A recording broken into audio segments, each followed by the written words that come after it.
रात के सन्नाटे में एक डरावना सपना देखकर अचानक मेरी आंखें खुल गईं। मेरा दिल तेजी से धड़क रहा था। मैंने अपने बीते खौफनाक सपने को भुलाने के लिए उठकर किचन में जाने का निर्णय लिया।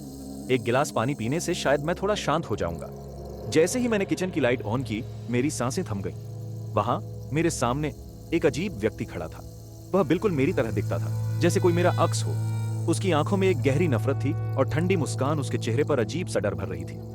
तुम्हारी बारी है, उसने एक खौफनाक स्वर में कहा, अपने हाथ में चमकता हुआ चाकू दिखाते हुए। वह धीरे धीरे मेरे करीब आया और मैं खड़ा रह गया, जैसे मेरे पैरों में जान ना हो। मैं समझ नहीं पा रहा था कि यह सब क्या हो रहा था। उसने कहा, तुमने मुझे इस दुनिया में लाने से पहले अपनी जान की कीमत नहीं समझी। अब तुम्हें खुद से मुकाबला करना होगा। उसका चेहरा पल भर में बदल गया। वह खुद को मेरे भीतर समाहित करने की कोशिश कर रहा था। डर के मारे मेरी आंखें खुली रह गईं। मैंने उसे धक्का देकर भागने का प्रयास किया, लेकिन उसने मुझे पकड़ लिया। फिर अचानक सब कुछ ठहर गया। जब मैंने वापस मुड़कर देखा तो वह अदृश्य हो गया था। केवल वह चाकू मेरे हाथ में था। क्या मैं अब खुद से लड़ रहा हूं? मेरी चीख अब भी हवा में गूंज रही थी, लेकिन किचन में कोई नहीं था। क्या वह सपना था या मेरी हकीकत बन चुकी थी? इस रात ने मुझसे मेरा सब कुछ छीन लिया था। अगर आप हमारी कहानियों का आनंद ले रहे हैं और भी डरावनी हॉरर कहानियां सुनना चाहते हैं तो नीचे दिए गए सब्सक्राइब बटन को दबाना ना भूलें।